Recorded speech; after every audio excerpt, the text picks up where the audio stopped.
Ask TinyRebelGames anything, and we're going to talk about Doctor Who Legacy. Now, obviously, I'm assuming many of you guys are here because you've already played Doctor Who Legacy. You're already an expert. In fact, you're already on level 75, and you're well ahead. But some of you here might have never played the game before, so we're going to be having a little look at some of the early levels in the game and chatting about kind of what the game is all about. And of course, if any of you guys want to join in on what you like about the game and what it kind of means to you, then feel free. But before we get into some levels, let me take you to my TARDIS. First of all, the idea of having your own TARDIS is kind of cool, don't you think? You know, my TARDIS, your TARDIS. I have my own TARDIS.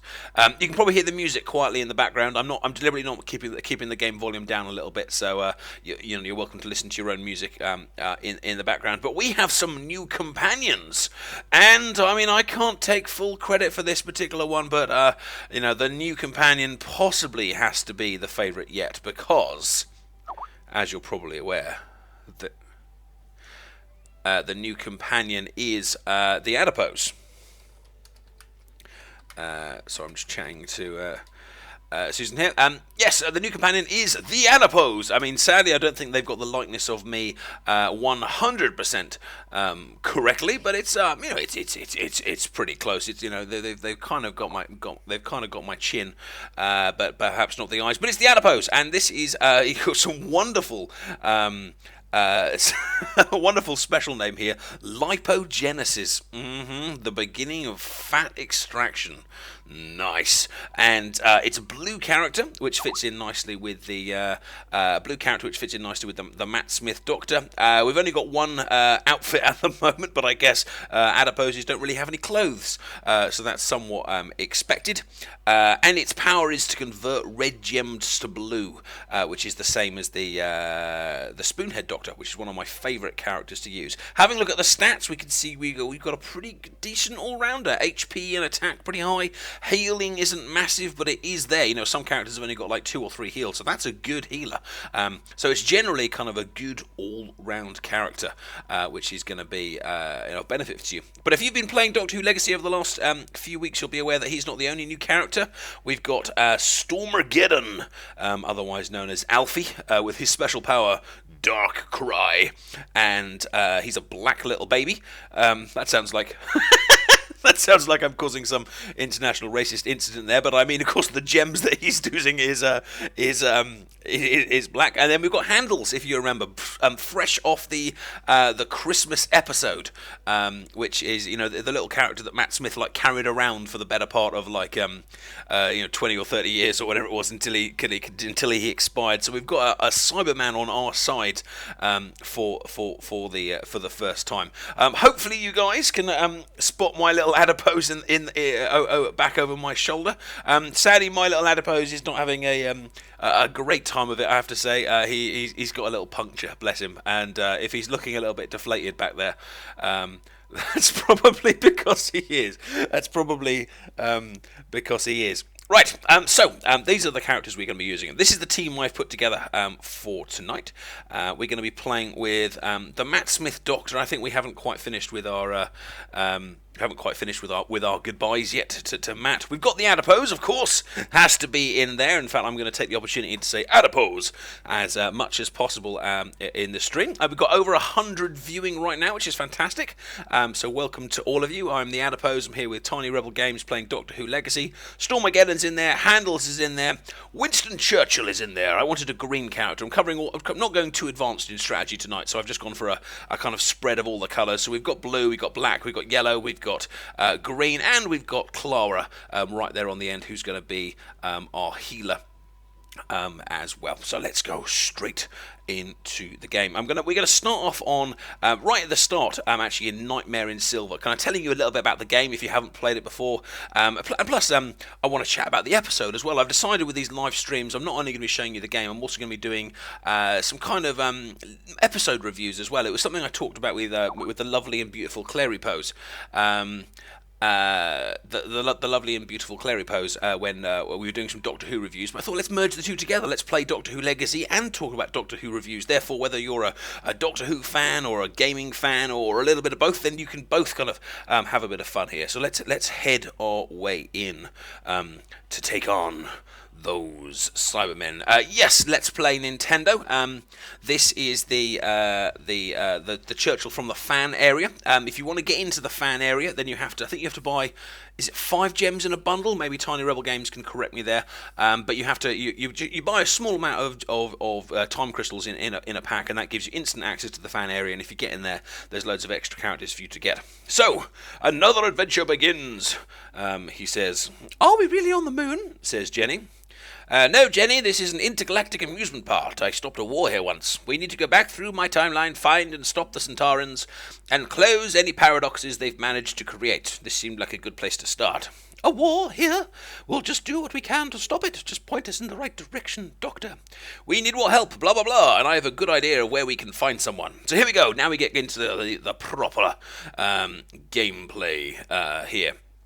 We've got a little tip here about targeting individual enemies, but let's just have a look at what we've got. We've got a couple of cybermites in front of us here. You know, those little creatures that kind of like scuttle along and then they try and convert the whole thing. And we've got a load of gems. Now, I'm sure you've played a match 3 gem game before. There's quite a few of them around, and what this game does so well is it takes that idea of the match 3 gem gameplay, combines with a load of Doctor Who stuff, chucks on a load of extra strategy on the top to make it one of the most interesting match 3 gem games we've had, and puts together, and it comes up with a really nice package. So what we need to do is we need to match some gems, and when we match gems, that colour will attack. So I've got 2 blue characters. I can see a load of blue gems on the board, so I am going to match up some blue gems. I'm going to give us 2 rows of 3, or maybe more, and then we're going to see our blue characters attack. So there we go. And off they go. Huzzah! The Cybermites are no more. We got a combo. Now, a combo happens when you get another row of 3 at the same time. So I got 3 blues, and then maybe I got 3 yellows at the same time, or 3 reds at the same time, and that combos and gives us some more, some more damage there as well. So what we're going to be doing is kind of increasing the kind of difficulty as we go. If we get time at the end of the stream, I'll take us onto the advanced levels. I'll show you just how hard the game can get. But hard doesn't mean a bad thing, of course. I mean, hard is a really a good thing, because it keeps you interested, doesn't it? You don't want to be kind of kind of winning stuff all the time. But I think now it's time for us to bring some of our special guests in, because we are joined today by the makers of Doctor Who Legacy. And I'm going to be speaking to them in the audio. So I'm just going to connect to them, and then you should be able to hear what they're saying. We'll have a little interview while we are playing.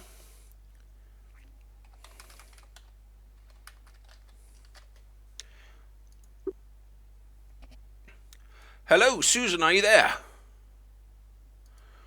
No, she's not. We have some connection difficulties. Hello, Susan, are you there? Apparently she's not. I'm here on my own. I'm lonely. I can hear some weird kind of clicking and ticking, but I can't hear it. I can't kind of hear anyone with it there. Ah, success. Hello. Hello. Hey there, how you doing? It's the other Susan, the more male Susan. Ah, the new and improved Susan. I'm here on my own. I'm lonely. I can hear some weird kind of clicking and ticking, but I can't hear it. I can't kind of hear anyone with it. I can hear my live stream in your microphone. So is it possible for you to mute that, please? No. Hang on, start. Hang on. Oh, we seem to have lost them. Got a few little technical difficulties there, so while we're trying to get them back, I shall continue blapping our way through the Cybermites. And of course, this is our first kind of slightly bigger character. Now, have a look at him. He's not going to be just whacking us with different attacks. He is going to be actually kind of healing himself as well. So the characters aren't all like the same thing over and over and over and over again. These are different characters that will attack you in different ways, and you've got to get different strategies to try and take them down. So same thing again here. Let's try and get our Handel's character attack. So let's put together a yellow row here. And you'll see here that different characters do different amounts of damage, but hopefully we will get another good set of damage on our crazy little carnival man here. And there he goes. And we have victory! The first level is complete. We have started to march our way through these enemies here, and you can see the characters level up as well, so you get rewarded for using them, which is fantastic. And when you level them up, you can choose how you want to level them up. Do you want them to be better attackers? Do you want them to be better healers? Do you want them to be better what's the other one? Health, like tanks, to use the old DPS tank, and kind of variations. Let's see if we can get Susan back in again. And I didn't get any items that time. Hello, Susan. Hello, I'm here. Oh, fantastic! I thought I was going to be doing an entire stream by myself. No, we realized I have a better voice than Lee, so we realized I should be piping in. That's true. That is true. Why don't you start off? Obviously, a lot of people have tuned in tonight because of the potential giveaway. Yes. So why don't you start off by telling us about that? Yeah, fantastic. We've had upwards of 700 people on the channel, which is awesome. And Lee is going to start randomly giving away some codes. So watch for a message. We'll be DMing you with a promo code. Okay, so they don't have to do anything to kind of enter or anything like that. They just people will get at random. We messaged codes for the Adipose. Exactly. Oh, We've got lots of codes to give away. Oh, fantastic. So then that's going to be throughout the whole stream tonight, is it? Yes, exactly. Okay, so guys, so you watching, the longer you stay in the stream, the more chance you're going to have of getting yourself a cute little Adipose code for absolutely free on the live stream tonight. If you've got any questions about that, of course, you can just ask us in the chat. TinyRebel Lee is a mod here, as is TinyRebelGames. So good luck. I hope you get one, and obviously you can see us playing with the characters here as we speak. So Susan, tell us about. Obviously a talented video creator may have put you up to it, but why did you decide to add the Adipose to the game now? Well, for starters, you've been our biggest supporter on video since the beginning, so it was one of those things we wanted to do for that reason, if nothing else. We're also massive fans of the character, and what we've been trying to do with this series has really been paying attention to everyone who's talking about the game on Reddit, on Facebook, on Twitter, and so forth, and really getting a read for what everybody wants. Stormageddon was the top choice on our subreddit forum. Oh, really? Yeah, so which was awesome. So we added him. Which is slightly unusual, isn't it? Because you'd think out of all the options, they've chosen a baby. Well, the funniest bit of it is Lee had always wanted to do it, and then we saw it, we're like, yeah, we have to get Stormageddon. Will the BBC ever go for that? And then they did, and I told Lee, and he looked at me, he's like, well, what are we going to do with it? Wait, how do we actually put a baby in the game now? So we nearly changed our mind, and then we had to look around and went online, and we finally found the idea of having him on the carrier with Craig Owen. So I'm glad we did it in the end. And then Handles was obviously a big favorite coming out of the Christmas episode and very timely. It's the reason why we added him. And then of course Adipose. The other cool thing about Adipose, which I'm announcing now and nobody knows yet, is that we're actually going to launch more than one Adipose over time. We're going to try and have an Adipose of every color type, so that one can ostensibly have a party full of Adiposes and a doctor. An entire party full of Adiposes. Full of Adiposes. I don't know what the sort of plural would be. Adipie, I think. Adipie, yeah. I love that idea. So we can have an entire army of just like in the episode, an entire army of Adiposes taking down the Daleks, taking down the. I mean, these could be, the greatest menace the galaxy has ever seen. Of course, we do need to be careful about. Exactly. They're kind of like the triples, of from Star Trek. Yes, of course. Yes, they are. They are, and of course, they're wonderfully cute as well. Now, I believe you've been really going Adipose crazy over this promotion, and you've done something on Tumblr, I believe. Do you want to tell us a bit about that? Yes, we have. BBC America has also gotten really excited about Doctor Who Legacy and sort of the enthusiastic response to it from Americans, where we are in Los Angeles. So they've started to do some things to help us to get the word out even more in America. And their Tumblr community obviously is a massive fan of Adipose, in addition to our game. And so we've done a promotion with them, which I know some people are sad that it's US only and 18 plus. There's lots of rules and regulation where it comes to BBC oriented contests. Yeah. Anyway, so it requires you to just submit some sort of fan work, and it's not going to be based on quality. They're very big on making sure that everyone has a chance to win, all ages, all experience levels. So it's going to be totally random, but to enter, you have to do something. And I know if you go to their site now, if you go to Tumblr and you search for Adipose Fan Work Contest thingy, I don't know if there's any way to pull that up.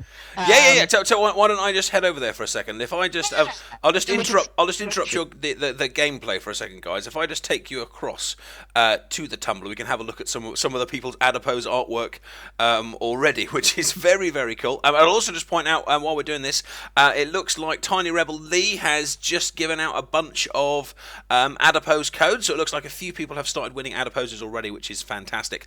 So this is the link. In fact, let me just post the link into the chat for you guys if you're interested.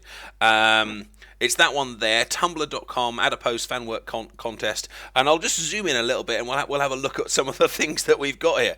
I've just zoomed in so far. I've completely lost the web link, which is obviously smooth there, Adipose. I want to try and make that balloon sculpture. Yes, I mean look at that balloon sculpture there on the right hand side. That is absolutely. I don't even know how you do that, but it's definitely an Adipose. It's got his feet. It's got his little hands. We've got a lovely kind of manga style bit of animation there. I don't entirely get the Catholic gentleman reference, but whatever, it's funny. I was trying to figure that out too. Yeah. But I think this one is very, very good quality. I'll just bring this one to the front. I don't know. I don't know if there's someone's done like an oil painting of an Adipose or something.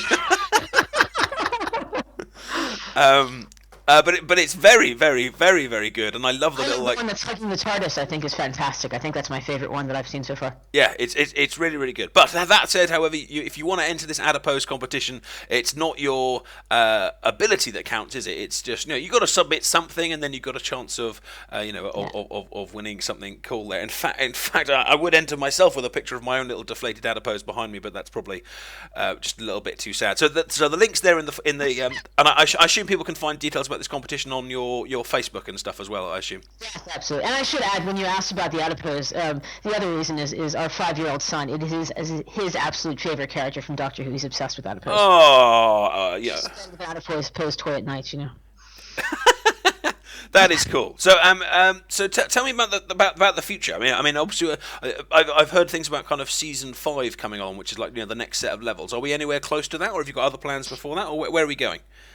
We do, yeah. Season 5 is absolutely in the works. We've been trying not to. I know everyone's in a rush, but there's so many new people coming into the game that we've been trying not to push ahead too quickly, so that people who come in aren't overwhelmed by the fact that they're behind. Yes. No. Good plan. That said, what you're going to see in the next few weeks, we hope, is going to be some content that leads into season 5 that sort of sets the stage. We're trying to evolve the story further and do more in the way of story, and they're going to be potentially 2 big surprises of characters being introduced in this new bit of content. Oh, fantastic. Just while we're chatting there, I'll just talk about what I'm doing on the game here. The way the levels work, or the way the episodes work. Hey, Owen Salmons, welcome to the Fat Cell. Is that each kind of episode has been broken into a few different levels. So we're playing through the Nightmare in Silver episode here, and this is like the 3rd level we've come to, and it kind of gives you different parts of that particular episode to kind of play through. And this one's called Mr. Clever, if you remember, is the evil half of the Matt Smith Doctor in the episode. So it's not like one level per episode. They've actually managed to get a few levels out of each episode, which of course increases the amount of gameplay you get, the amount of fun you can have, and that means they can then you end up kind of facing various kind of enemies more than once as well, and they come in different colours and they get kind of harder and things like that. So which is nicely done. So Susan, how did why did you decide to go down the match gems route? If that kind of makes sense. I mean, did you decide that was the kind of game you wanted to make, and then you added Doctor Who, or did you decide you wanted to make Doctor Who and then match gems? I mean, how did it kind of come along? Well, Lee and I we've been making video games for a long time, 15 years or so. We came from the console world. We were both involved in Grand Theft Auto and Bioshock and games like that. Can we just clarify, when they say they're involved in Grand Theft Auto, that's the game, not some kind of confession to a felon? Maybe, that's it. And so we've always been massive fans of Doctor Who, and so that was sort of the obvious choice for us when it became what property do we go after, because we really felt like we wanted to go for a property, a rich universe that we could play within. And for Doctor Who, we didn't want to make something that was just an overtly violent game, because it didn't feel right to the brand. What we liked about the gem matching mechanic was that it really allowed it to be a strategic thing about using your brain, and in particular this sort of gem matching mechanic where nothing happens until you put your finger on it, so you can stop and you can think and you can strategize strategize about what's going on screen, and you can click on the enemies and see who's plus and who's minus versus the enemies, and really get that strategic element, because that is Doctor Who to us. And puzzle games are something that Lee and I have always been big fans of. We worked with Steve Faulkner, who did Puzzle Quest, one of our favorites of the genre, on a game, Puzzle Kingdoms, some years ago. So this was kind of coming back to what we had loved doing and wanted to do more of.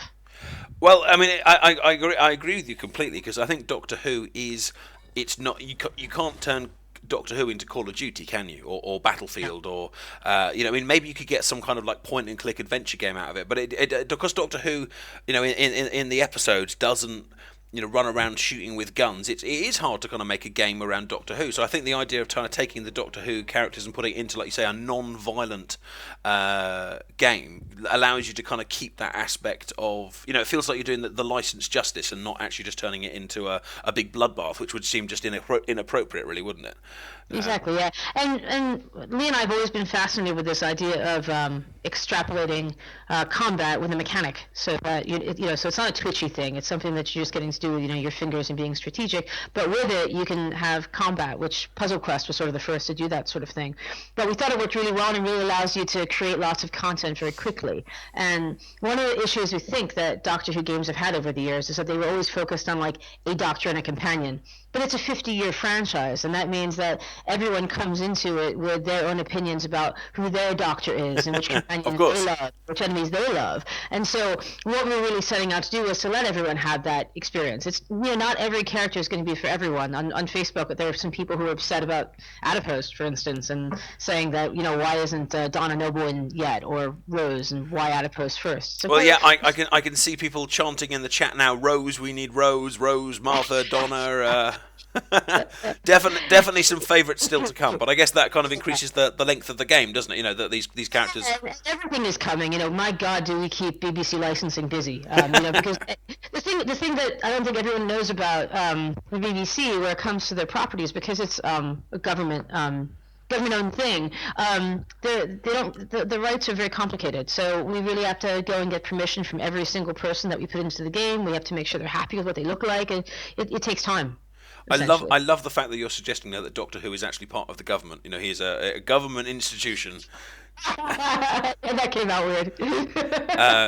So when you say people have to be happy with their likeness, does that mean the actors themselves have to get a say to say, yes, I like that piece of art, or are you talking more like their representatives or something, or that?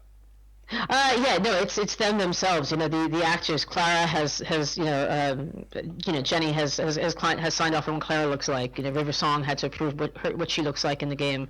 Matt Smith had to approve what he looks like. So they're all very familiar with the game. They've seen it, and So what we're actually saying is that if we print out these pictures of the Matt Smith Doctor and chase him down, we can get him to sign these. This is a Matt Smith approved Doctor Who likeness we've got going on.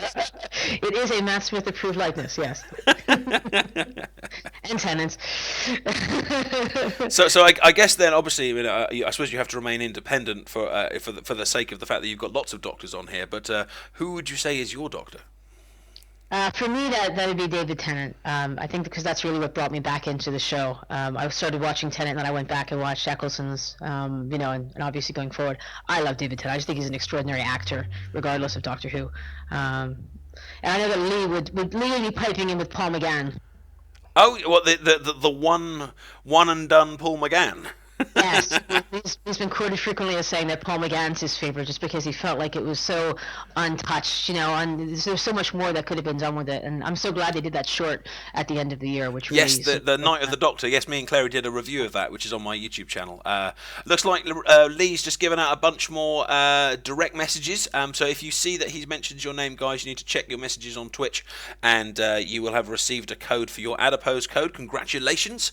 If you are obviously on my Twitch channel for the first time and you're liking what you're seeing and you're enjoying the show, then please do hit that follow button, as we are definitely planning on this being a regular thing every Thursdays, and of course there's various other kind of shows going as well.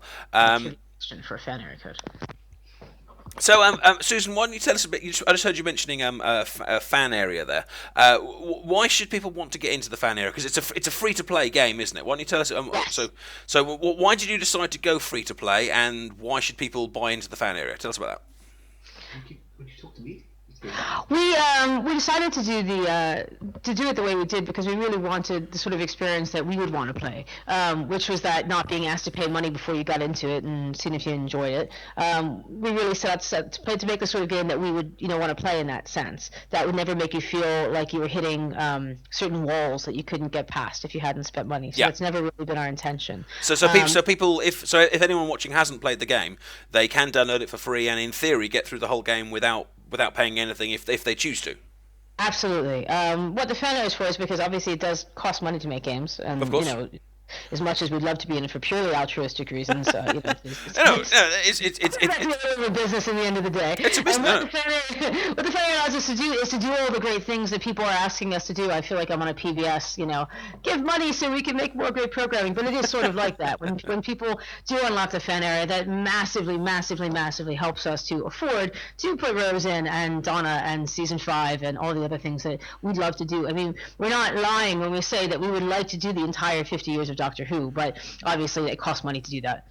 So that's a massive reason to unlock the fan area, if nothing else. And beyond that, when you do unlock the fan area, you keep the 6-time crystals that you purchased, so it doesn't actually cost 6-time crystals. Lovely. And on top of that, you get the Sigma Ood, you get a fan area, Winston Churchill, and you get Stormageddon, who's only there for the next 30 days, and you get some time crystals, and we're going to keep doing more and more. The more people who unlock the fan area, the more excited we'll be about doing even more content in the fan area. There's a couple of people in the chat there saying that the fan area is completely worth it, so there's definitely supporting that. And I myself, I on the first few days actually, I went straight into the fan area and I think the Churchill, I don't know if Churchill's still there. Maybe you can tell me, but he was a character that I yes, still there. That I grabbed, and he's been part of my teams, and I've enjoyed playing with it. And it's a good way of getting a lot of characters quickly and cheaply. Because it is only six time crystals to get in there, and you get to keep them. And I feel like I'm doing an advert for you guys here. I should probably buy one get one free. Get free Churchill with an Ood on the way. Right, guys, I'm going to just change the level that I am playing here because I'm showing you a bit of a Nightmare in Silver.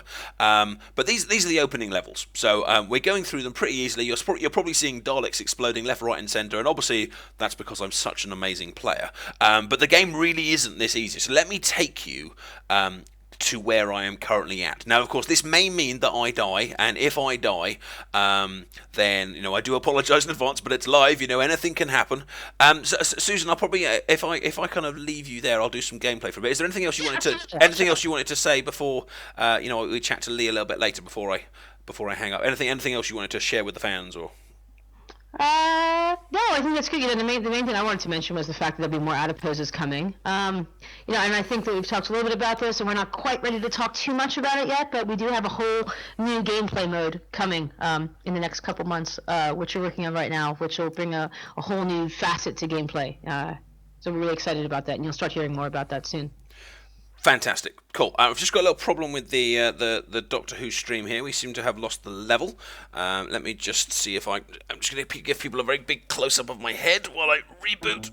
While you're doing that, I should mention that we had confirmation today, guys, that the iOS version is in review. So in all likelihood, the new iOS update should be tonight, maybe tomorrow, worst case. And that will add iCloud support and fix some of the corrupted data issues that some people have had in support.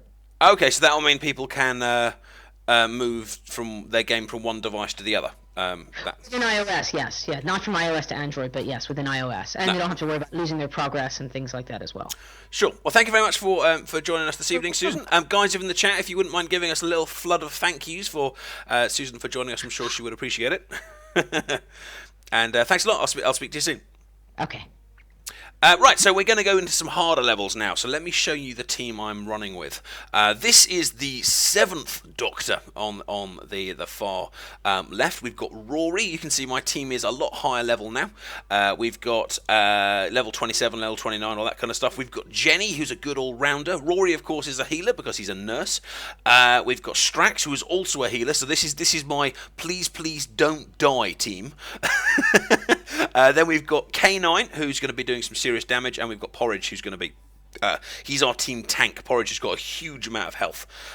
So he's also going to be keeping us alive as well. And we've got some lovely thank you Susans flooding the chat as well. Thank you guys. I'm sure they will appreciate your appreciation. So we're going to head in. Now the other thing you're going to notice about this particular team, I haven't got all the colours there. And those of you that have played the game already will know exactly why I don't have all the colours there. But I'll talk a little bit why I'm doing it. Because what I want to show you now is the extra kind of strategy that goes in. But behold, it is the silence. But this is the silence against the clock. This is a time attack, so I'm going to have to be talking quickly, moving quickly, and hoping for the best.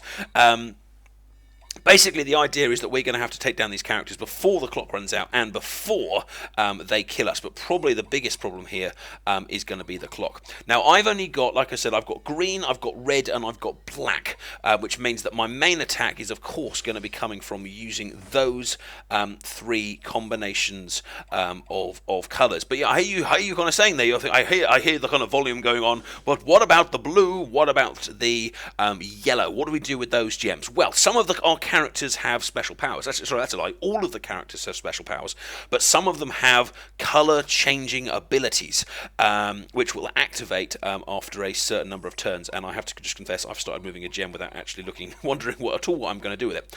And if I just show you Jenny for a second by holding down on her, if I just hold down on her, you should be able to see the power that's coming up there, and it says combust, which is going to appear in one turn, which is going to allow me to turn blue gems to red gems. And again, we've got some more silence to take care of. Let's go with a lovely little green attack. And we're getting, oh, nice little combo there. So this should give us a nice little one. And kablam! And hopefully now we should see Jenny flashing. If I just leave that for a second there, hopefully I won't run out of time. But can you see Jenny flashing? The white background's kind of pulsating slightly, which means her special is ready. Looks like the codes are still being given away happily in the chat, which is fantastic. Good luck on one of those Adipose codes. Hope you get one. And if we just use Jenny's ability now, we're going to see all of those blue gems are going to turn red. Look at that. The whole place is now on fire. And which is going to mean we're going to get a lovely red attack out of those blue gems which were wasted. But you might be kind of thinking, well, why on earth would I want to do that? Why not just bring on a blue character? But of course, this allows me to get even more damage than I would have done previously, because I've got two red characters both attacking at the same time, which gives me more chance of a combo, which means they power up each other's damage. And it also means I can bring along characters that are healers and tanks and don't necessarily worry about the damage. For example, Strax there, he's a healer character. And of course, if he was my only red character, that would mean every time I did red, I wouldn't necessarily be doing that much damage. But because I've got two red characters, I can bring along one that's an attack and one that's a healer, stick them all in together, use Jenny to change the colours and get some wonderful damage out of it. As you can see at the moment, we are slicing through the silence one by one. So in fact, when they used to say that silence will fall, they may be wrong, because it is in fact the silence that are falling. Let's go for a black attack. Now, K9 is probably one of the best attackers I have seen. Watch this. This is going to be some good damage from K9 and Porridge. Watch that combo go. Up we go. And we might even take down one silence in one go. Oh, look at that!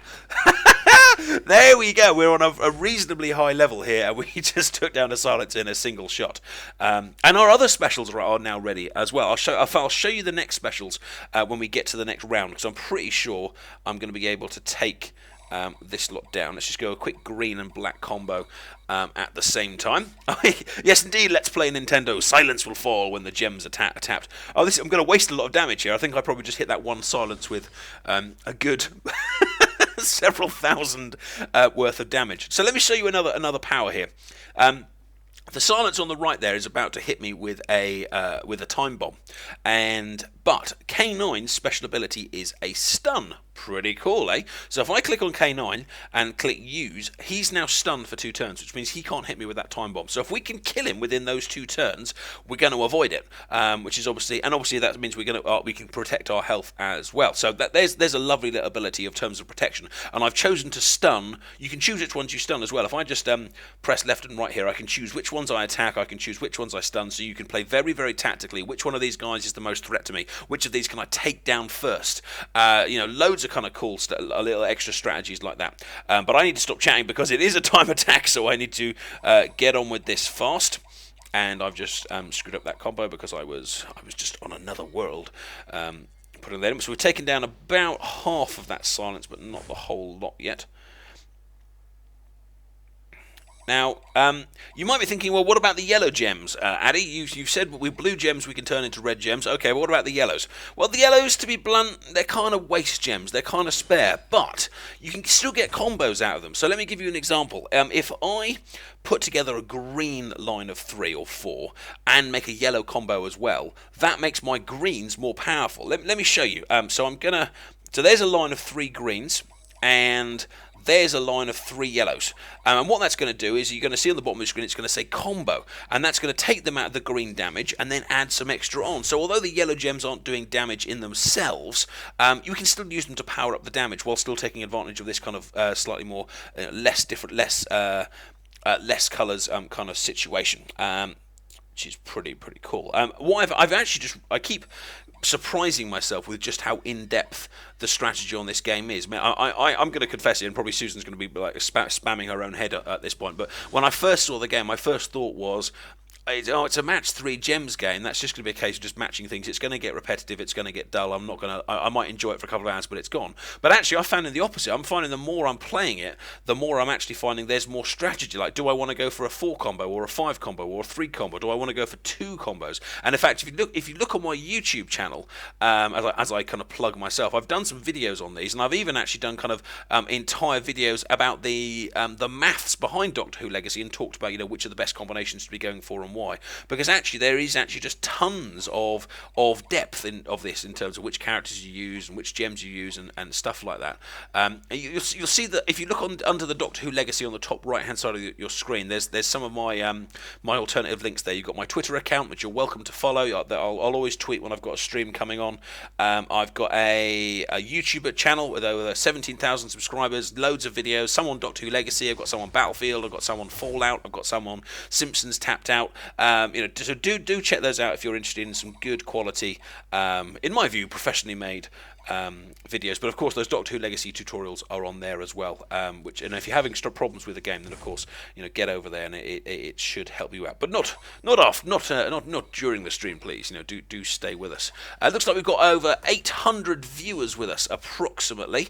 The numbers keep changing depending on the second, but you're more than welcome. My name is TheAdipose, and we're here today with TinyRebelGames, who are the makers of Doctor Who Legacy, and we're having some good fun taking down some silence. It's lovely to see so many of you here today, and if you are enjoying what you're seeing, please do hit that subscribe or follow button on Twitch. We have just been hit with a time bomb, so our health has gone down slightly, but luckily, because I've brought together Strax and Rory, we've got some really powerful we've got some really powerful healers with us. So every time we're matching up pink gems, because pink gems are the healing ones, that's then pushing our health back up. So let's just get cracking. We're starting to run out of time. We've got 120 seconds left, so I need to stop. I need to stop yapping and put on my game face. Poker face, rah rah rah. There we go, he's down. What wave are we on? 111 seconds. I think this is the final wave. We should be okay. Although there's 4 silents here. 4 of them, which gives me a perfect opportunity to show you my next power. If I click on Porridge and click on this one here, I've got a time bomb in my mind, mum. And so I can detonate a time bomb. It's going to go off in 4 turns. So keep your eye on that third member of the silence. In 4 turns, he's going to go boom. It might not kill him, but it's certainly going to take out quite a lot. Now, I'm also going to use my Doctor's ability. See the way he's flashing there? He's going to do a whopping amount of damage to one enemy. So here we go. Bang! There we go. He's nearly dead. In fact, let's finish him off. Which will take out that silence on the right. So we're using more abilities here to kind of keep these guys down. What else have we got? We've got K9 stun, so I'm going to use that again to keep that time bomb off us. We're going to use Jenny's ability to turn all of those blues to reds, and we're going to get some lovely damage going on there. Tiny Rebel Lee has just said that in the chat that we've got more doctors are coming soon. I'm sure they will give us more news when they can. Oh, I'm really starting to run out of time. 43 seconds. Okay, I'm going to stop talking, and I'm just going to make sure I beat this. This is going to be very embarrassing if I, live in front of 1,000 people, lose to the clock. Has that time bomb gone off? There's the time bomb. There's the time bomb going off in my mind, mum. Quickly. Oh no, I've completely screwed that up. That's terrible. I'm a terrible, terrible player. God, no! God, why? Die! 20 seconds! Quickly, fire! Oh God! Go! Go! Gadget killing Doctor Who machine. Quick! 13 seconds. Oof! Oh God! Wow! We made it. We just made it. I deserve a little drink after that. Right, we're going to be joined by Lee from TinyRebelGames in a second. I'm just waiting to get his details on Skype.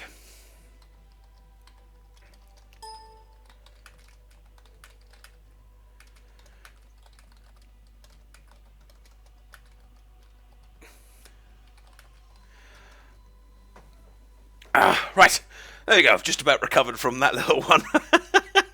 I wasn't actually intending that to be quite so tense. I mean, I'd like to say I kind of plan that out to give you the most dramatic experience possible, but actually, no, I just I chat too much. I have actually done a Doctor Who live stream before where I did actually lose one, mainly because I think I was just talking about some random episode at the time and just got completely completely smashed within the time period. So we're going to be joined by Lee in a minute, and I carry on here. We'll head into Trenzalore, which, as you should know, of course, is the Doctor's final resting place, or was it? As we saw in the levels. I'm going to stick with the same team for this particular level, and we'll go a little bit further. So I'm just going to give Lee a call, and hopefully he will be able to join us. And we're taking on a Zygon, which is very cool. Oh, this could shift and really. Hello, Lee. Hello, can you hear me? We can hear you. Thank you so much for joining us on the stream. You're welcome. This is sort of at the point where I apologise for my accent, but the awesome thing about this is everyone here has probably watched Doctor Who and probably has a pretty good grasp of my accent by now. It's a beautiful, beautiful Welsh accent, of course, and you must be very proud. Of course, Doctor Who being made in Wales, it's practically a homegrown institution. I am very proud. Yeah, it's very strange. It's very, very, very strange watching the show because it's so set on location in Cardiff. So if you think back to the building, the shop that Rose is in, she's working at the beginning of Rose, the very first episode of the reboot.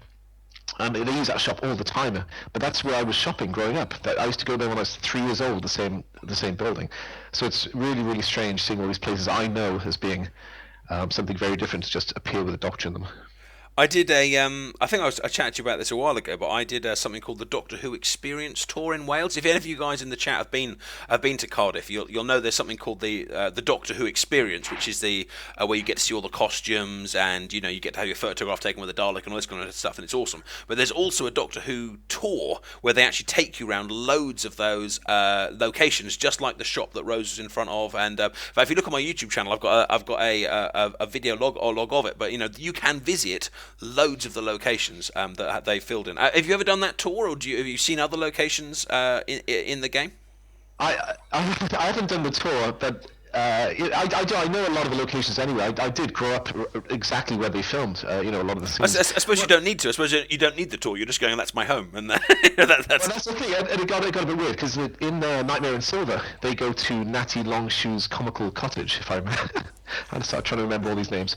Natty Longshoe's comical cottage, which was filmed in a castle just outside Cardiff, a castle that I used to drive past nearly every day. So one of the levels in the game is named after the real name of the castle. So BBC got very confused why I was calling Natty Longshoe's comical cottage after a town in South Wales, and I had to explain that that's the actual shooting location. I thought it'd be nice. A nice thing to have in the game is to have the actual shooting location as a location in one of the levels.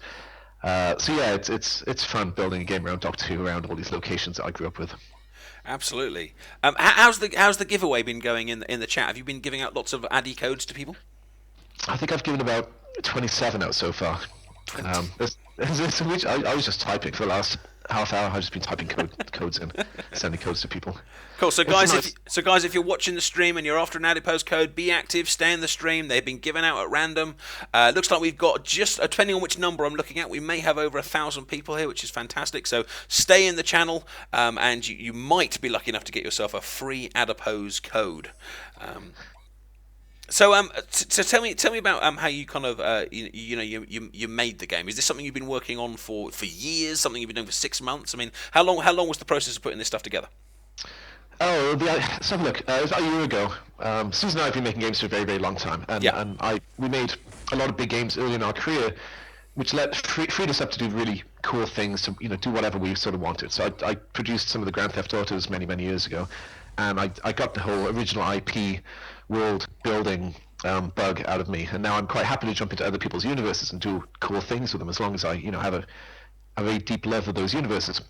So Susan and I were talking. If I could just interrupt you there for a secondly, just on a gameplay thing, if you're watching me take on these Zygons, some characters do more damage and less damage against certain colours. So can you see those little arrows on my green characters? They're pointing down. That means my green characters are doing less damage against red enemies with red health bars, basically. So there's extra strategy levels here. With some characters will do more damage and some characters will do less damage against certain enemies. So if you're wondering what those are and why I'm avoiding red gems, that's why. Sorry, Lee, didn't interrupt you. Please carry on. So Susan and I decided last January we wanted to make our own mobile game, our first mobile game. We'd made games for consoles, all sorts of consoles, all sorts of systems, but we really wanted to make our first proper mobile game. We wanted it to be built around something we loved, and we had a huge love for Doctor Who. I grew up with it. We've watched so much Doctor Who through our lives. It's not even funny anymore. And so we went to BBC and we said, we have this idea, and we pitched them exactly on this game. One thing that was very cool was BBC were amazing about supporting our vision for the game and not sort of getting in the way and going, hey, you should do this instead. They were really additive to the process in an amazing way. Did you expect them to be like that? Did you think they would be very much like, oh yeah, you need to change this, you need to do that, you need to do this? Yeah, that's sort of what we were expecting, because we worked with IPs before, with IP holders, people who they're protective of what they've built, and that's the right impulse to have, but they don't necessarily know how to make games, and they need to sort of step back and say, hey, these people do know how to make games, maybe I should listen a bit more. And BBC was amazing because we had a lot of game development people on their side. They just understood from the very beginning. We pitched, exactly this, and then, for example, the Zygon level. I think we hit October, and the story was a very Sontaran-focused story. And we got an email one day saying, the brand team really wants the Zygons in this game because they're going to be bringing the Zygons back to the 50th anniversary. And we're like, that's awesome! So they sent us some art, and we built a load of levels, and suddenly we had the Zygon story. Right from when the 50th came out. Oh, so the BBC have actually even been saying to you, we want our characters in here, that they want you to use them. Oh yeah, they were great. Yeah, things like if you see the Great Intelligence pop up as the old 60s, 70s, early 70s, late 60s, the triangle. Yeah. From the very early Great Intelligence, that was their idea, and I thought it was a great idea. I was like, yeah, let's go really old school and have a triangle on the screen, a pyramid on the screen. They've been amazing with just ideas and suggestions, and they've been amazingly supportive. They've been really great. Did you obviously, for those of you that don't know, when you play the game kind of chronologically works backwards. You start with Season 7, which is apart from the specials, has been the most recent one, and then kind of seems to be working backwards through Season 6 and stuff. I mean, did you have a discussion at all about whether to start from the beginning of the reboot, the Christopher Eccleston ones? Did you even think about starting William Hartnell, or was the idea always to start with the most recent and work backwards? It was the idea was we wanted to create, we didn't want to create a game which was like, here's our one doctor in the game, and here's a couple of companions, and you will play through this adventure, and it'll feel like an episode of the show. We wanted it to be very, very epic in scale and scope, and we wanted, quite honestly, we wanted the ability to get anything from the whole canon of Doctor Who we wanted. So we had to come up with this idea that was all-encompassing, that you would start at some point and go through the whole of the Doctor's history. Yeah. And the most obvious way when we started talking about that to do it was to start with the most recent. And the idea was we were going to start with the most recent episode ever, like whatever the latest episode had been on, we would start there. But because of the development, we ended up the latest episode would have been The Snowman. It ended up being third with Nightmare in Silver. We decided, we had a huge love for Nightmare in Silver since you played it earlier. These guys understand. Neil Gaiman wrote it. I'm a huge Neil Gaiman fan. It had a classic enemy in there who was doing something new. There was some really great characters in there. So we decided to start the game with Nightmare in Silver, but then roll through Asylum of the Daleks and then into the Snowman as the first 3 levels. Fantastic. I mean, and earlier, I mean, talking about levels we love, or and things like that. I think earlier Susan said that Paul McGann was your Doctor. Was she right? And if so, why is he one of your specials? Probably, well, when people say their doctors, normally, what they grew up with. I grew up in the 80s, so the doctors from the sort of early mid 80s are more, mine in a sort of specific sense. But Paul McGann is my favorite Doctor. I'm a huge Paul McGann fan as an actor. I grew up with Nil and I as being something that we used to play a lot on TV in university years. So I do love him as an actor, and I have this big sort of sense of loss for what could have been the Eighth Doctor on screen. I think the Big Finish stuff is amazing, but it's a shame that we didn't see him on screen a lot more. He deserved to be on, for seasons and seasons. For those of you that don't know what the Big Finish stuff is, that's the audio books, isn't it?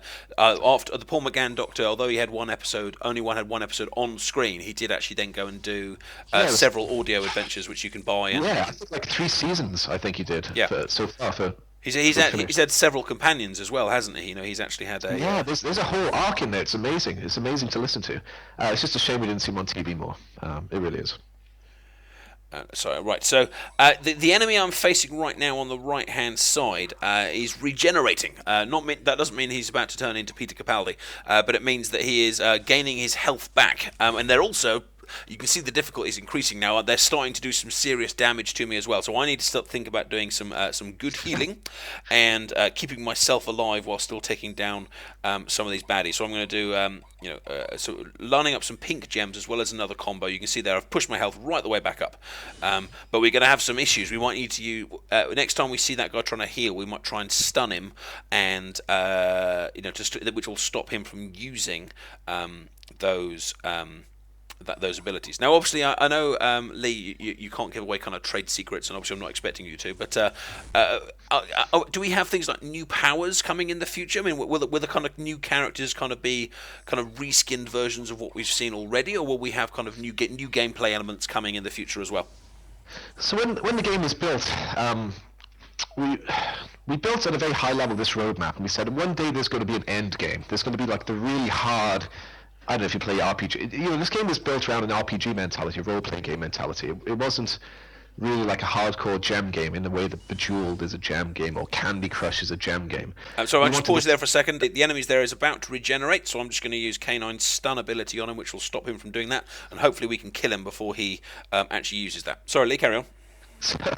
So we wanted to build an RPG, which meant at some point you're going to hit the point where you move into whatever you think your end game is going to be, whatever the big fights you have in mind. So we designed the end of the game from the beginning. So we have all this technology built in where we can do multicolor characters, so you can have red and blue characters instead of just being red. We have technology where we can start tracking what shapes you make on the board and giving you special bonuses. So if you do like a red plus sign, you would get a special bonus if you had a certain character in. So we have a lot of this technology built in to really expand the game in interesting ways.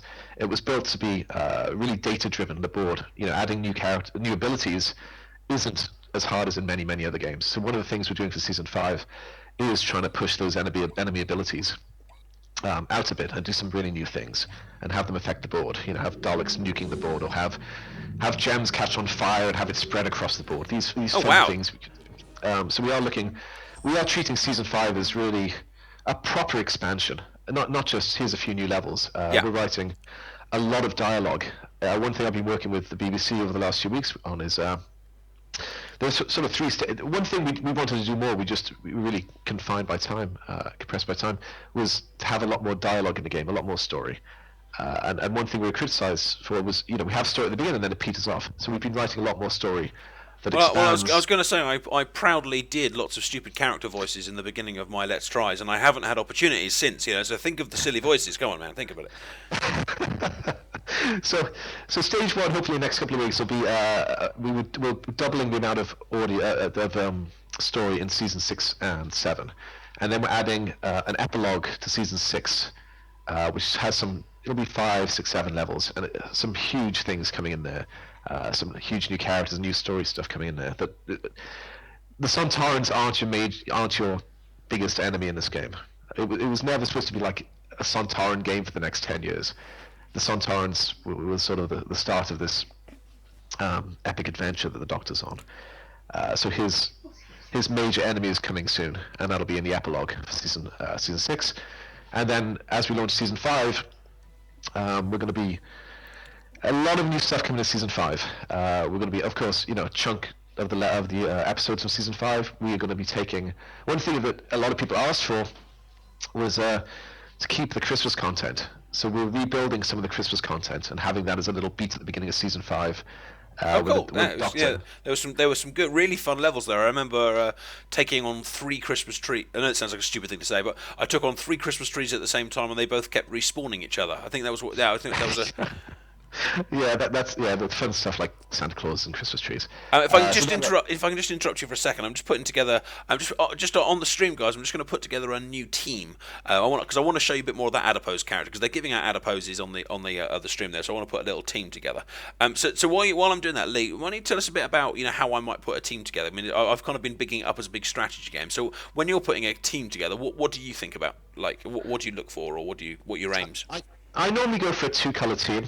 It gives you enough burst damage when you need it, but it also lets you not have too many gems on the board that are just dead gems that don't do much other than create more combos. And so I normally build around the Doctor I want. I tend to play Paul McGann a lot. Go on then. Shall I stick Paul McGann in to make you happy then? So I end up a lot of the time having a yellow black team. Yellow one. McGann.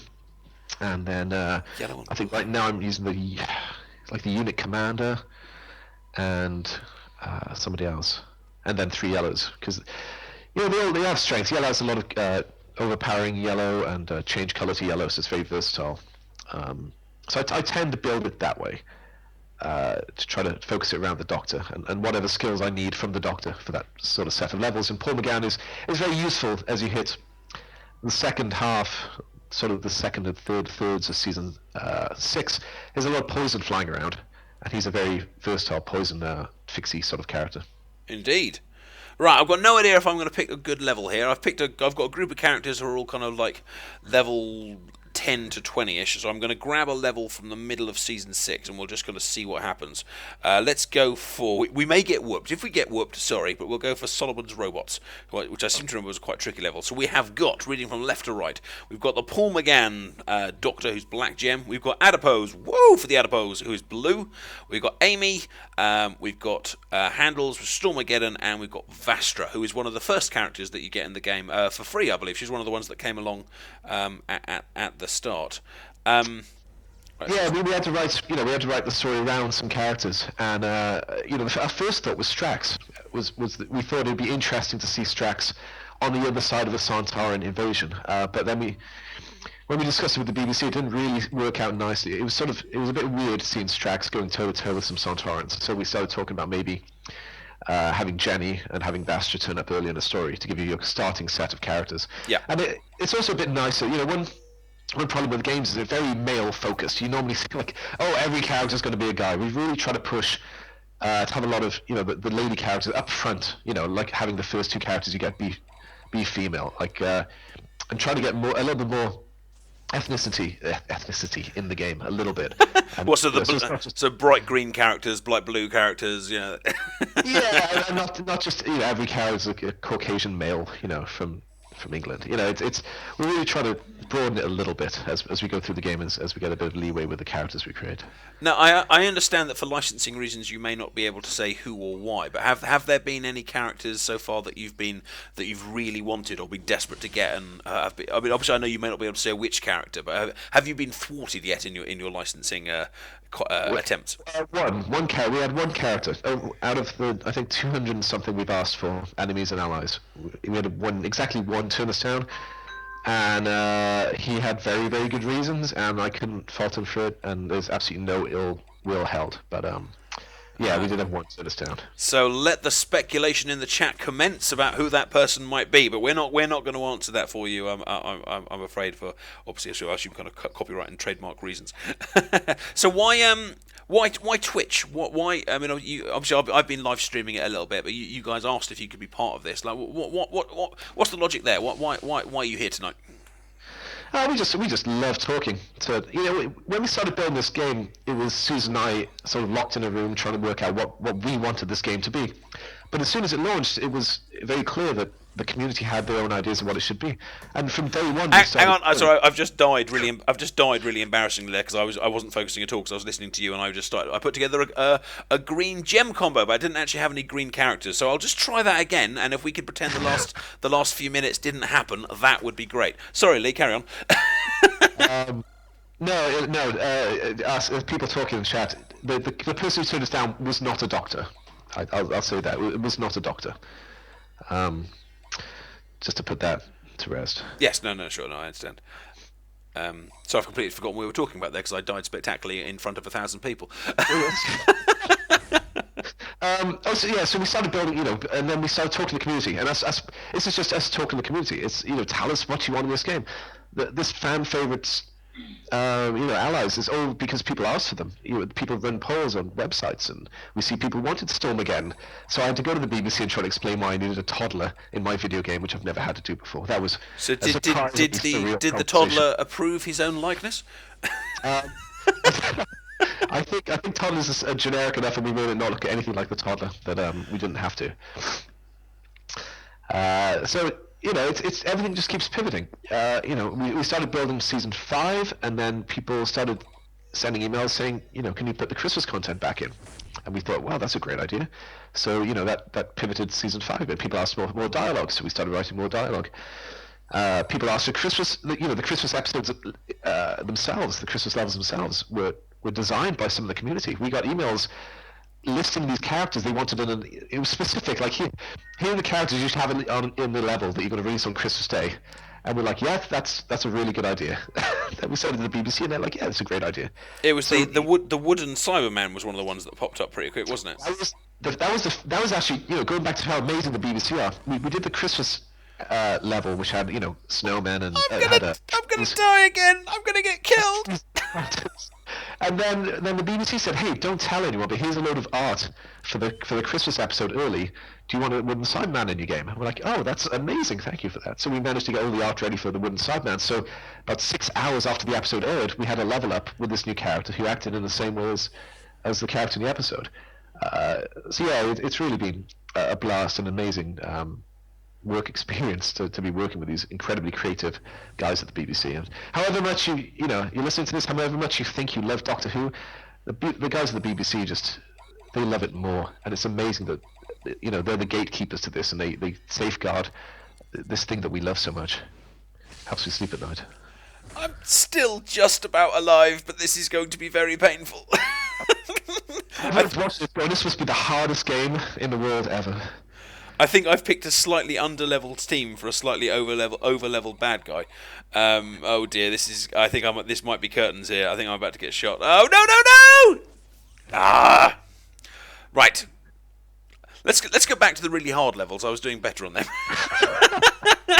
Actually, I quite like using the Adipose. Let's go back to some of the easier ones because I want to show off these new characters because they're very, very cool. Let's put together a quick team. Let's put together something I haven't seen yet. Let's go for.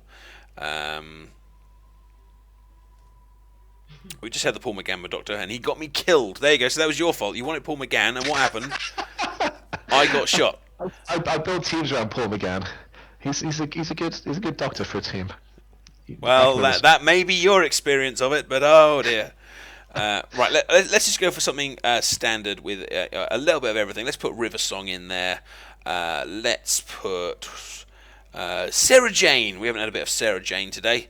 Let's have a little bit. What green characters? I don't have many green characters. I seem to be failing to the one character I haven't managed to unlock very well, and I need a black character as well. So let's put in our little. So one thing we're working on, as well as other allies, is more costumes. And more costumes for the characters in the game. And if you guys have any ideas, especially for sort of more secondary characters, finding costumes for doctors is very easy. We have a new River Song, the Desert Camo costume coming from the Byzantium Flesh and Blood episode. Right, cool. Yeah. It's one of her best, apart from outside of the one where she's like secret agent River Song, wearing the sunglasses and things. I think her Desert Camel one is pretty amazing.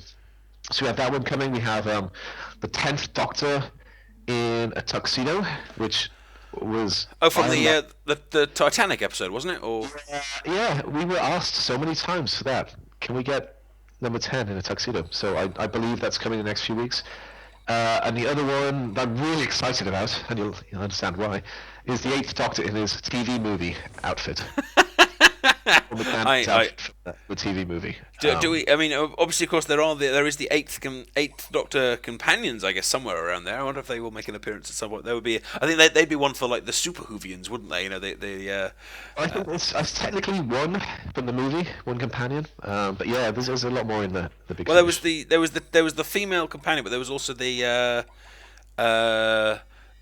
like the kind of the guy from the streets. I'm not sure how best to describe, but the gangster that kind of ended up half killing him and then helping at the end. I suppose one character you've probably been asked for quite a lot is the Master. I mean, obviously you may not want to give this away, but like, if and when the Master comes, will you be looking at different versions of the Master in the same way that you've looked at different versions of the Doctor, or are you going to clam up now and not say anything? That would be amazing, wouldn't it? Wouldn't that be amazing if there was a Doctor Who game where you could collect together Doctors and then one day you came up against a small army of Masters? That would be awesome, wouldn't it? That would be very cool. That would be very cool. Yeah. But you've definitely got a huge legacy from hence Doctor Who legacy of characters to kind of choose from and real kind of fun to be had there. Right, let me carry on blapping away here. Hopefully I won't die, as I'm now on a very easy level and shouldn't embarrass myself anymore. How have you found the obviously, because I was really impressed by you guys on social media. You know, you're replying to stuff on Facebook all the time. You reply to people's tweets. You retweet people quite a lot if they're saying nice things about the game and things like that. But have you found the critical response to be good to the game? You know, I know you've reposted a few interviews, but have you found that like magazines and game review sites have been positive about what you've put together? Oh yeah, we're so happy with that. First of all, the first order reviews were from Doctor Who focus sites. Yeah. And they were all amazing, and that was what we were aiming for. We were going to make a great Doctor Who game, and in the end of the day, it doesn't matter what a lot of the other sites say, even though we haven't seen really I think we had one bad review from like Metro London, who were very upset that we made a gem game, very very upset we made a gem game. Everything else is sort of 7, 8 out of 10 and higher. But the fact that you've mentioned that review must have mean it has got to you just a little bit.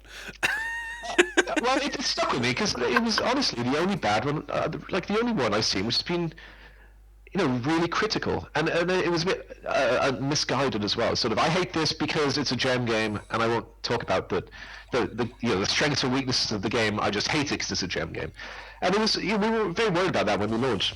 We were very concerned when we started talking about the game. The sort of the common reply we heard back was, "Oh, I hope Telltale's doing a game because it should be a game like a Telltale game." And I think there's totally a space for that. But that wasn't the game we wanted to make. We wanted to make something that wasn't slow-paced, going slowly through a story. We wanted something really fast-paced, so you could pick this up for 10 minutes and go through a couple of episodes of the show. Well, I don't think they need to be. It doesn't need to be one or the other. I mean, just because there's a Doctor Who gem game doesn't mean you can't have a Telltale style Doctor Who adventure as well. And there's that Doctor Who Say What You See game, but they're completely different games, aren't they? Like, you can be a Doctor Who fan and enjoy them both. I think that's the great thing about Doctor Who is you can interpret it in a lot of different ways. You can create, gameplay based on any number of ways. Very puzzly focused, but. You can do those old LucasArts style, those games. Oh, I love Day of the Tentacle, Monkey Island, Full Throttle. Yeah, you can do those sort of games. Or if they don't look like that, they're that in spirit. It's a 3D version of that where you're walking around and I have to find this now and take it over there, and it's very puzzly. Not in a very direct way like a puzzle gem game is puzzly, but it's still a very puzzly situation. Let me ask you a slightly cheeky question, if I may. There's some. I haven't actually played it, but I do know, of course, that there is a Marvel Heroes Match 3 gem games around. Do you see that as like your kind of direct competition, or do you see other Match 3 games as your kind of having like? Do you play other Match 3 games to kind of get ideas? I mean, are you worried about the Marvel game being around, or does it not really bother you? Not at all. It came out. I think it came out 10 days before we launched. Oh well, that must have been frustrating. At first it was like, oh, what's that? And then I played it, and it's a bejeweled style game. You move one gem, one spot, and it feels very different from this style of game where, here's 5 or 6 seconds to make a move on a screen, and anyone in the world can do it, but there is a learning curve there, and when you've played it for a long time, you can make amazing, combinations. So no, it's great to see more gem games out there. I play them all the time. I love gem games, hence making gem games. So not really, and I think that's a good thing about having Doctor 2. This is the only Doctor 2 gem game out there. It's a very specific thing we aimed at making. I think we took our best crack at it, and I'm going to support it for as long as we can. I think you've done it very, very well, guys. We've got about 5 minutes left of the live stream, so I'm hoping that TinyRebelGames will be giving out just a few more Adipose codes. So make yourself known, get active in the chat if you're after one of those codes. I'll just recap what we've been talking about today. There is a Adipose drawing competition around. If I just flip you across to my desktop to remind you, on Tumblr, there's a place where you can enter some Adipose artwork, and we showed these earlier in the stream. If you're interested in that at all, I'll post the link to you in the stream. If you've been enjoying the stream and you'd like to see more, then please hit the follow button on Twitch. It'd be great to see you here again. You've got links to my YouTube channel and my Twitter account if you'd like to see live streams from me. TinyRebelGames and Lee, would you like to post your Facebook addresses and Twitters into the chat if people want to over the next few minutes? Yeah, I'll have Susan do that. Yeah, put all our social media links in. That'd be great. So if you keep an eye on the chat, guys, and we'll post some useful links for you in your in the stream there. And this will probably be the last level I'm going to play. I don't know if it's been mentioned, but I just want to mention quickly because it always comes up. The Amazon, the Kindle version should be out soon. Yes. Yeah. I'm guessing in about 2 weeks. We hope to have that out, but it's nearly done. It's nearly finished, and that should be out. And so all the people keep emailing us asking us for Kindle versions. They should be happy. PC version in the works at all, or is it strictly going to be a mobile game? No, PC version is in the works. It's very, very early. We hope to have a demo up soon that shows the first few levels, and then we'll be building out a proper PC version. And you said earlier you'd come from consoles. I mean, will Doctor Who Legacy ever make it onto the PS4 or Xbox One, or is that something that's so far away that you haven't even considered really yet? That's a good question. I think the next step on a tech side in terms of sort of control is getting a controller set up so it's not touchscreen, so you can actually play it on something which doesn't have touch controls, and that'll be the first step towards going towards Android micro consoles, for example. That'll be an easy thing to get on those, and then leading into maybe console games one day. So it could be. Let me just. Oh, I'm moving a black gem, but I don't actually have 3 black gems on the screen. Should have planned that one out a little bit better. Oh, I'm about to get poisoned. I'm about to get poisoned by a Centauran. I may regret not having Paul McGann with me at this point. So, just a question about you, if you don't mind. I mean, you said you produced one of the some of the big console games of the past. I mean, why did you decide to kind of step away from that? Because I noticed your game company is called TinyRebelGames. I mean, was that a bit of a kind of like we're going to become a small company now on our own type thing, or was it how did that come about? Yeah, so I started in production, which is sort of scheduling, and then I moved into design after the GTAs. I moved to Vancouver, which is a lovely city. Any Vancouverites here? I love Vancouver. I moved to Vancouver for a year because there was a game called Bully that was in some trouble, and I went up there and redesigned Bully for a year, and that was my first taste of really having strong creative control on a project and seeing what you can accomplish. Because Bully did very, very well. It was a very highly regarded game. That's the school one, isn't it? When you Yeah, exactly. Yeah. It's like an East Coast New England school. And after Bully, I think after Bully, I started working on GTA 4, and I felt like I needed more power to have my own creative control on projects, which meant being at a smaller company that I controlled. So Susan and I left. We started a publisher, and after that we started Tiny Rebel Studios as a consulting company to go off and on our own and do really cool little things like our War of the Worlds game, and that led into Doctor Who. And is the name at all a kind of dig at what you used to do, or how did you come up with the TinyRebelGames name? We're huge. Before we started working on Star Trek, we were huge fans of Bad Robot, and we loved the way they had the little robot, and we thought, oh, we should have a little character who's ours. And Susan and I just had a little boy, and he was a little rebel, and we thought Tiny Rebel worked really well. Oh, you're not saying your company's named after your kid, are you? That's just too. You're going to get massive load of R's in the stream. And then when we started the brewery as well, we kept the same name. So now there's Tiny Rebel Brewing Company, and the Tiny Rebel Games, and Tiny Rebel Studios. So it's yeah, we just use it for everything now. Oh, that's very, very cute. Very, very cute. All right, I think I've just been attacked by a giant snowman, so this is probably a good time for us to step away before I lose embarrassingly. Again, I do sincerely hope you guys watching the stream have had a lovely time tonight. If you have enjoyed the stream, then please do hit that follow button. You should have seen the links on the screen to my Twitter, to my Facebook. You should have seen the Tiny Rebel links to their Facebook page and their Twitter page. Well worth following all of them. There's loads of good content out there for you to enjoy. Thank you so much to Lee and for Susan for joining us tonight. I hope you've enjoyed. Hope you've learned something about the game, and that you have. You're getting loads of R's in the stream at the moment now, Lee. Hope you're seeing one this. final thing. Yeah, I have. We're listening. We listen to everything that's said. We spend the day trolling Facebook and Twitter and websites and forums, and we care. We care what you think, because we want to make this game for you guys. Send us emails and support at TinyRebelGames.com. If you want to talk to us. Good, and I hope it's okay to mention this, but we did say that I'm gonna now the stream is drawing to a close. We are going to be uploading this video to YouTube, and if you comment on that video, you may yet get just another couple of chances to win yourself an Adipose code. I think that was what we said the other day, if that's right, Lee. Yeah, so tomorrow. If you're watching this on YouTube, stick a little comment, say hi to the Adipose, or hi to Lee, hi to Susan, anything you want, just nothing insulting, please.